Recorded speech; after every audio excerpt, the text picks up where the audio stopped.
ওরে আল্লাহ রে, এত কিছু। আচ্ছা ঠিক আছে ভাই, আপনি বসেন, চা নাস্তা কি খাবেন আমি দিতেছি। বসেন বসেন, এই দে দে দে, তাড়াতাড়ি দে, তাড়াতাড়ি দে। متين ايوه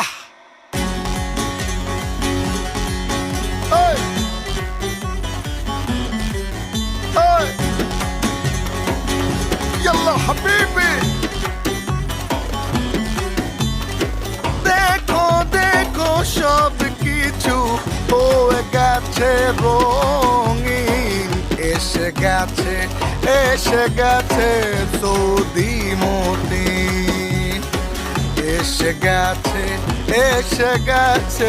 সৌদি মতিন يلا حبيبي ايوه يا صديق طل এসে গেছে আরে সর্বনাশ! হাই হাই রে, কি করছিস তুই? তুই কি গ্রামের সব মানুষের না খাওয়া মেরে বলাবি নাকি? চা দেখি মাথা কুলতু। হ্যাঁ কুলতু, এটা তুই কি করলি? আরে কইলাম যে তুই এটা কি কইলি বন্ধু? আমি গ্রামের মানুষ না খায় এরকম গেলি গে? আরে ভ্যানের মধ্যে যেই পরিমাণে বাজার দেখতেছি, আমার তো মনে হয় বাজারের সমস্ত বাজার তুই একাই নিয়ে চলে আসছস। তুই যদি একাই বাজার করে ফেলাস সব, তাহলে গ্রামের অন্য মানুষেরা বাজারে যায় বাজার করতে পারবো? তারা না খেয়ে মরে যাবো না? এটা কোনো কথা কইলি? যেই টাকা পকেটে ভরে নিয়ে গেছি তার 3 ভাগের 1 ভাগ টাকাও তো বাজার করে শেষ করতে পারি নাই। আমাকে গ্রামের বাজারে তো কোনো জিনিসপত্রই নাই। আমি চিন্তা করছিলাম যে বাজার করে ট্রাকে ভরে লই আমু। আমার তো ভ্যান গাড়িতে করে নিয়ে লাগলো। এরপর থেকে বাজার করলে আমি কারণ বাজার যামুগা, ট্রাকে ভরে মালপত্র নিয়ে আমু। কস কি মতিন, ট্রাকে কইটা বাজার আনবি? তার মানে তো বিদেশ থেকে বহু টাকা কামাইছস না? আরে বন্ধু, কামাইছি কইলে তো নিয়ে যাবি না? 2 হাত ভরে কামাইছি। মনে কর সৌদির বাদশা মোহাম্মদ বিন সালমানের কোম্পানিতে কাজ করছি। তাহলে বুঝ, রাজা বাদশার সাথে উঠা বসা আছিল। টাকা পয়সা কামাইছি আর টাকা পয়সা হাতাইছি 2 হাতে। বন্ধু রে, আর কইস না, আমার মাথা ঘুরাইতেছে। বন্ধু তুই তো জানোসই আমরা প্রতি বছর উত্তরপাড়ার যে মাঠটা আছে না, ওখানে একটা ক্রিকেট টুর্নামেন্ট ছাড়ি। এই বছর ফাইনাল খেলার প্রধান অতিথি হইবি তুই। কস কি তাই নাকি? হ্যাঁ, আমি তো টুর্নামেন্টের নামও ভাইবা ফেলাইছি। নাম হইব Saudi Matin TV cup cricket tournament. বাহ বাহ বাহ বাহ, খুশি হইলাম তো কথা শুনে। তোরা চালাই যা, আমি সাথে আছি তোকে। দূর, শুধু সাথে থাকলে হইব? আমরা প্রাইজ হিসেবে ঘোষণা করছি 14 ইঞ্চি রঙিন টেলিভিশন, সেটা কিন্তু তুই দিতে হইব। ধর বেটা, 14 ইঞ্চি টিভি আজকাল চলে। 42 ইঞ্চি রঙিন টিভি দিমু। পুরা এলাকারে মাইকিং করে জানাই দে এই সৌদি মতিন 42 ইঞ্চি রঙিন টিভি দিতেছে। ও, এবারে তো খেলা জমে যাবে রে বন্ধু। হ্যাঁ, আমরা আজকে থেকে খেলার আয়োজন করতেছি। তুই এখন আমগুলো চা খাওয়াবি, চল। কি খাওয়াবো? বিবি, দেখো দেখো সব কিছু হয়ে গেছে।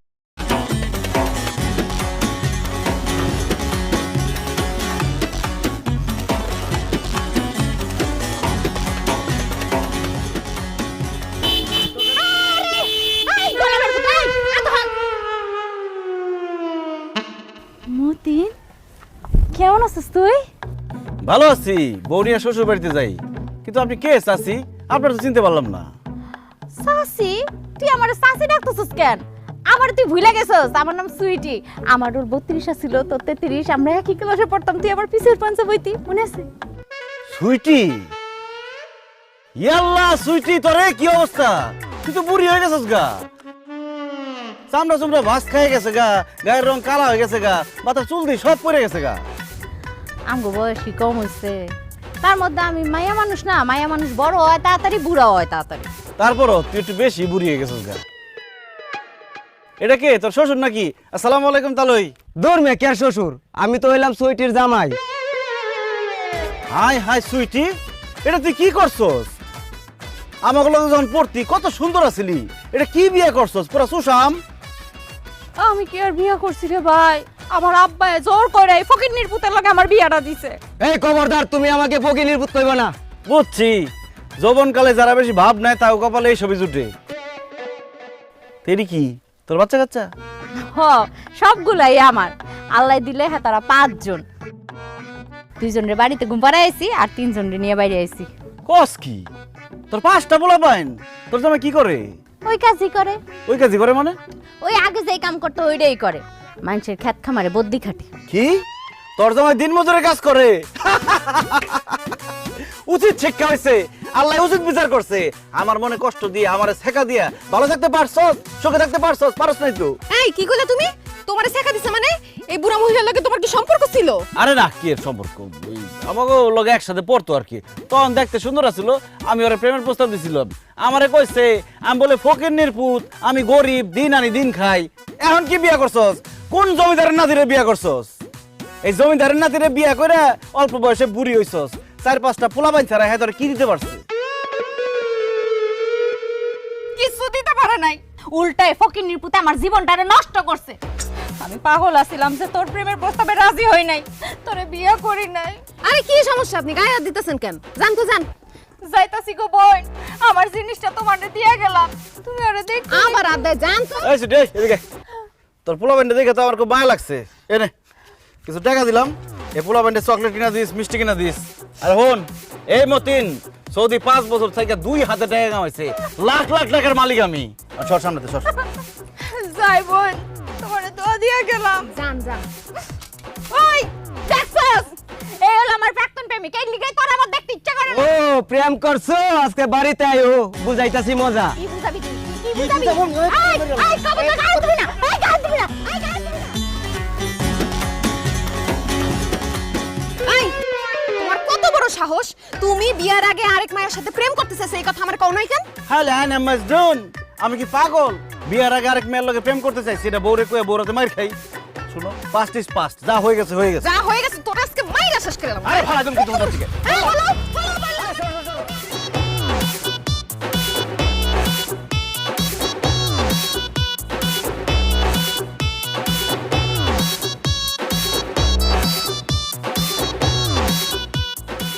আম্মা জান, আম্মা কই সবাই? আরে আয়শা পড়ছে নাকি? ওরে ওরে আমার আসসালামু আলাইকুম ওয়া রাহমাতুল্লাহি ওয়া বারাকাতুহু। কাইফা লুক আম্মি? জামাই বাবাজি, এই যে সালাম দিছো এটা বুঝছি, ওয়ালাইকুম আসসালাম, কিন্তু এরপরে এটা কি কইলা? ওই যে কুয়ার মধ্যে কে ফাল পারছে আর শালুক কুরাইছে কে? আরে আম্মা জান, কুয়ার মধ্যে কেউ ফাল দেয় নাই, কেউ শালুক করে নাই। আমি আপনারে জিজ্ঞেস করছি কাইফা লুক আম্মি, মানে আম্মা আপনি কেমন আছেন? আরবিতে বলছো? আমি ভালো আছি বাবা, আর তোমারে দেখা আমার পারুলের দিকে আরো ভালো লাগতেছে আমার।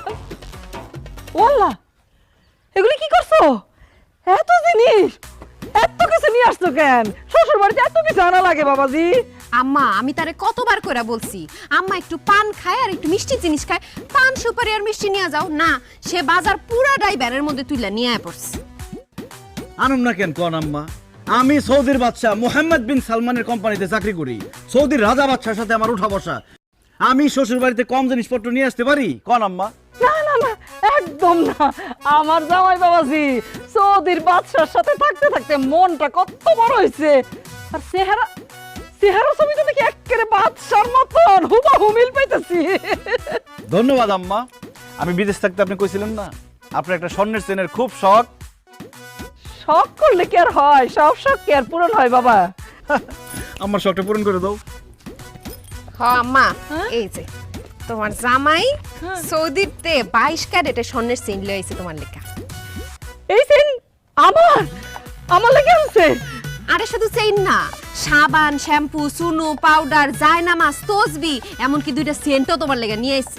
চলেন কলমের কথাটা বলে দিতে পারলি না? আচ্ছা থাক থাক থাক, লাগবে না, কত কিছু আনছে। আমার জামাই বাবাজির মন একেবারে সৌদির বাদশার মতন অনেক বড়।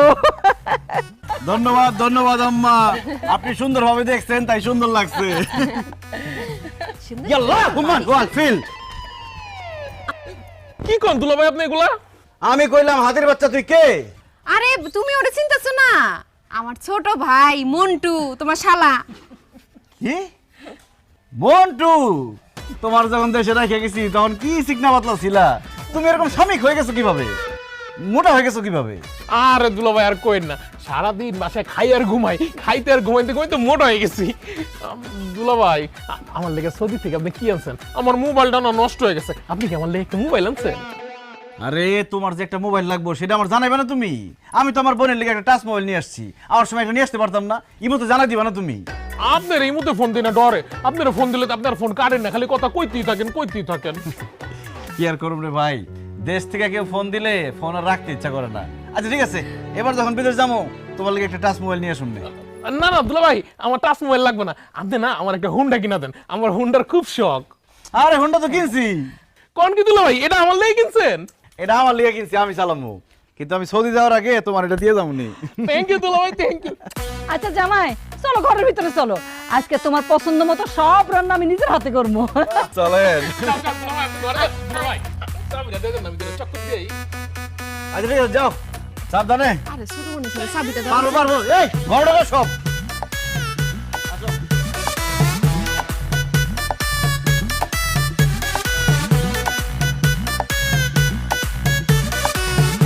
আব্বাই গেছে চেক নিয়ে ব্যাংকে টাকা উঠাইতে, টাকা নিয়ে আসো তারপর ঘুরতে যাবো।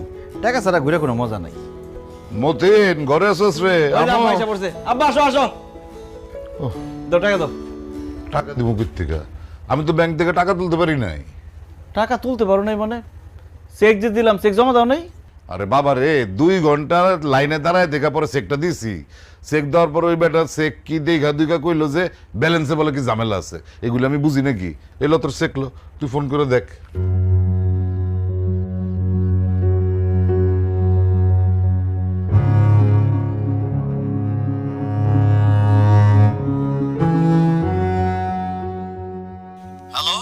হ্যালো, আসসালামু আলাইকুম ম্যানেজার সাহেব, আমি আব্দুল মতিন।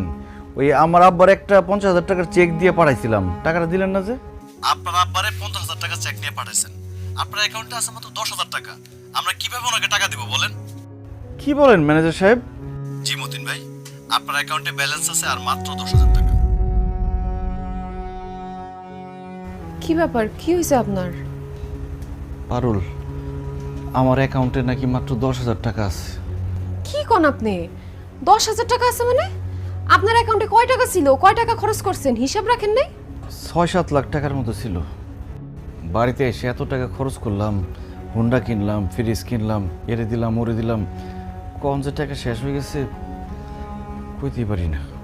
মাত্র 6-7 লাখ টাকা আপনার ব্যাংকের অ্যাকাউন্টে আছিল, আর বিদেশ তে বাড়িতে আইসা আপনি এমন ভাবে টাকা খরচ করছেন, আমি তো ভাবছি কোটি কোটি টাকা ইনকাম করে আইছেন আপনি। আমি আপনারে বারবার কইছি না উল্টা পাল্টা টাকা খরচ করেন না, বিপদে পড়বেন আপনি একটা। আমার কথা এখন ফলছে না?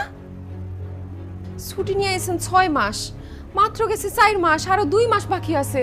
টাকা পয়সা ছাড়া এই 2 মাস আপনি কেমনে চলবেন? তুমি কোনো চিন্তা করো না, আব্বা আম্মা আছে, বন্ধু বান্ধব আছে, শাশুড়ি আছে, কোনো না কোনো ব্যবস্থা হয়ে যাইব। ব্যবস্থা হইলেই ভালো। ওইখান থেকে কি 1 জোড়া কানের দুল আমার দিবা? বেইসা কয়েকটা দিন একটু চলতাম। আমি বিদেশে যাই, আবার তোমার লিগে এর থেকে বড় কানের দুল পাঠাই দিম না। আচ্ছা, মায়ের 2 জোড়া স্বর্ণের দুল সেই দিকে নজর পড়ছে। তোর তো বউয়ের স্বর্ণের গহনার অভাব নেই, সেদিকে নজর পড়ে নাই? হ্যাঁ, নাকি বউয়ের কাছে বলতে বউ আকাশ? আমার 1 জোড়া কানের দুল সাদিয়ার বিয়ের সময় দিব, তোরে দিতে পারবো না। তোর বউয়ের স্বর্ণের গহনা বিক্রি কর, সাথে আমাকে দিয়ে খাবো না। আয় সাদিয়া, আসো।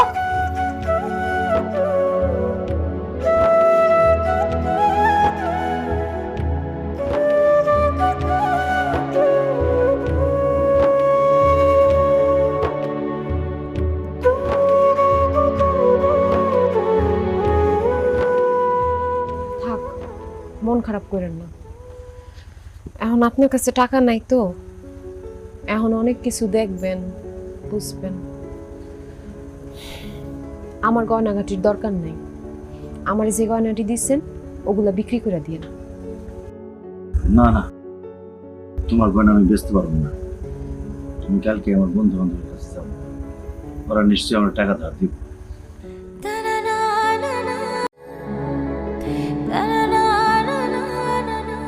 আরে বন্ধু,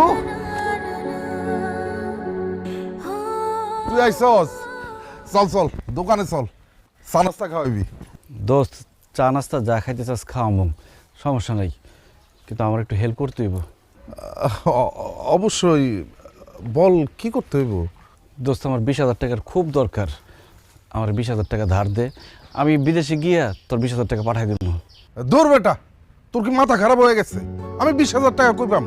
তুই না মাছ চাষ করস, পোল্ট্রি ফার্মের ব্যবসা করস, তোর কাছে টাকা নাই? না রে, টাকা নাই, ব্যবসার মধ্যে সব টাকা খাটায় ফেলাইছি। তমাল, তাহলে তুই আমার 20,000 টাকা দে। আরে বেটা, আমি করি ইলেকট্রিকের কাজ, আমি কয় টাকা কামাই এই কাম কইরা? আমি 20,000 টাকা করতে দিব, আমি দিতে পারবো না। কমাল আমার একটা জরুরি কাজ আছে বুঝছস, তোকে লই পরে দেখা করুম নি এন জায়গা। দোস্ত তাহলে একটা কাজ কর, গ্রামের মধ্যে আমার কোনো একটা কাজের ব্যবস্থা করে দে। আরে বেটা, এটা কোনো কথা কইলি? তুই সারা জীবন আসলি সৌদি আরবে, রাজা বাদশাগুলোকে চলাফেরা করছস। গাঁও গ্রামের এই কাম কি তুই করতে পারবি? পারবি না। তুই এক কাম কর, তো যেহেতু টাকার দরকার, হোন্ডাটা বেচা দে। ও তাছাড়া তো আর কোনো উপায় নাই। আচ্ছা তোর কাছে কি কোনো হুন্ডা কেনার পার্টি আছে? তোর যেহেতু টাকা দরকার, হুন্ডাটা আমি কিনে রাখা দিব, কোনো সমস্যা নেই। কি রে কামাল, তুই না একটু আগে বলি তোর কাছে কোনো টাকা নাই, তাহলে হুন্ডা কিনবি কেমনে? না মানে আমার কাছে তো টাকা পয়সা নাই, ভাবছি আব্বার কাছ থেকে টাকা ধার নেব। এখন হুন্ডাটা কত বেশি কো? তোর কাছ থেকে তো কিনলাম 1,20,000 টাকা দিয়ে। 1 লাখ টাকা দিস? বেডা তোর কি মাথা খারাপ হয়ে গেছে? 1,20,000 টাকা দিয়ে 4 মাস আগে হুন্ডাটা কিনছস, আর এখন 1 লাখ টাকা দাম চাইতেছস। 50,000 টাকা দিমু, হুন্ডাটা দিয়ে দে। কি কস কামাল, তোর কাছ থেকে তো হুন্ডাটা কিনলাম 1,20,000 টাকা দিয়ে, তুই 50,000 টাকা কস কোন বুঝে? আরে কামাল তো 50,000 কইছে, অন্য কারোর কাছে বেচতে গেলে 30,000 টাকাও দাম পাবি না। তোর যেহেতু টাকার দরকার, এই দামে হুন্ডাটা দিয়া দে, পরে কিন্তু এই দামও পাবি না। বিপদে পড়ছি তো, কি আর করার। কিন্তু আজকে বন্ধু বান্ধব চিনলাম। কামাল টাকাটা দে, হুন্ডাটা নিয়ে যা। টাকা তো লগে নাই, বাড়িতে আমার বাক্সের মধ্যে টাকা। আমি তাহলে টাকাটা নিয়ে আইতেছি। হ্যাঁ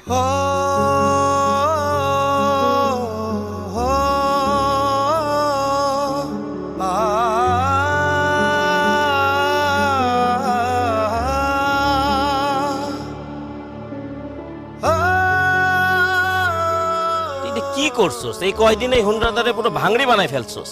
একটু যত্ন করে চালাইতে পারিস না? এমনি কেউ হুন্ডা চালাই? ধর টাকা,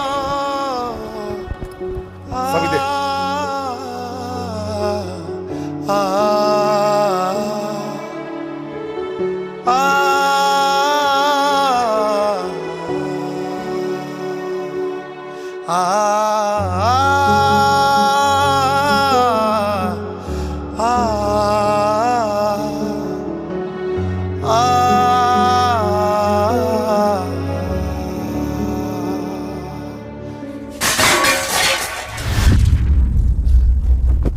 ভাবি, ভাবি কি হয়েছে? ভাবি কি হয়েছে তোমার? চক্কর মা, মা একটু এদিকে আসো। কি রে, কি হয়েছে? দেখো না মাথা ঘুরে পড়ে গেছে ভাবি। এগুলো হইতেছে ওর সব ঢং। আব্বা আমারে কইছিলেন আপনি যে বিদেশে যাইবেন না। হ্যাঁ বলছিলাম, কিন্তু কেউ চায় না আমি দেশে থাকি।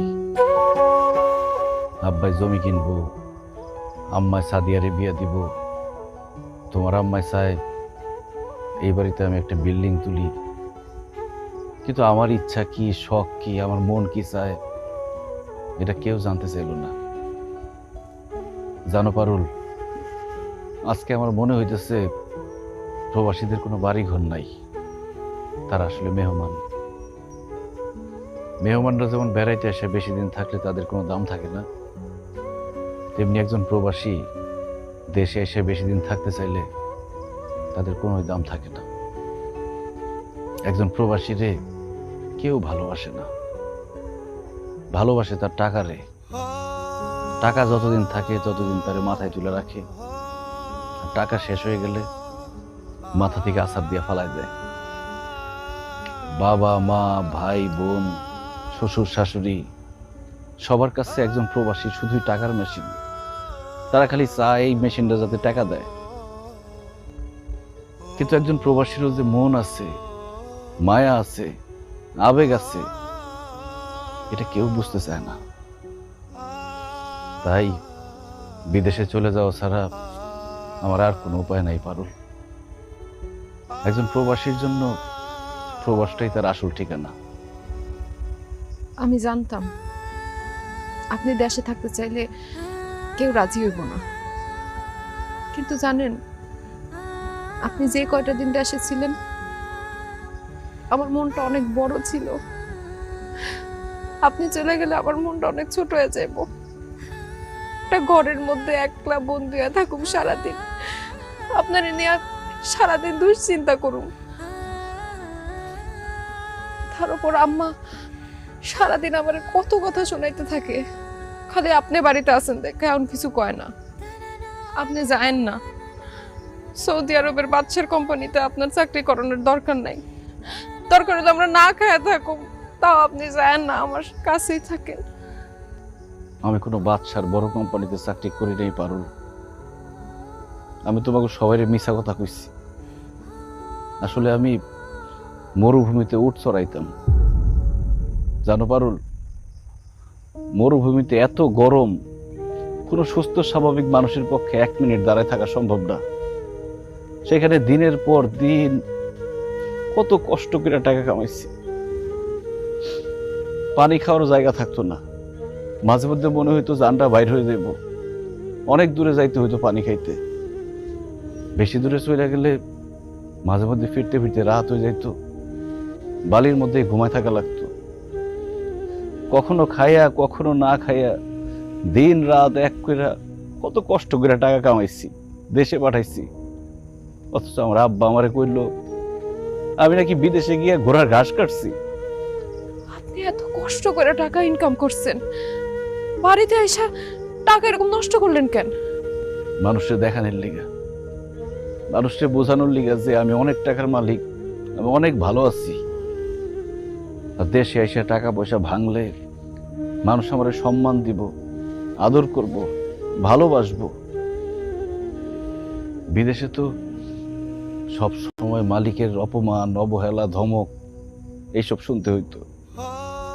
আর সেই জন্য দেশে এসে আমার আপন মানুষের কাছ থেকে, আশেপাশের মানুষের কাছ থেকে আদর, সম্মান, ভালোবাসা এসব টাকা দিয়ে কিনতে চাইছি। কিন্তু আমি বুঝতে পারি নাই পারুল, ওই টাকা শেষ হয়ে গেলে গা আদর, যত্ন, ভালোবাসা সব শেষ হয়ে যাইব। জানো পারুল, প্রবাসে এক একটা টাকা আমি কত কষ্ট করে ইনকাম করছি।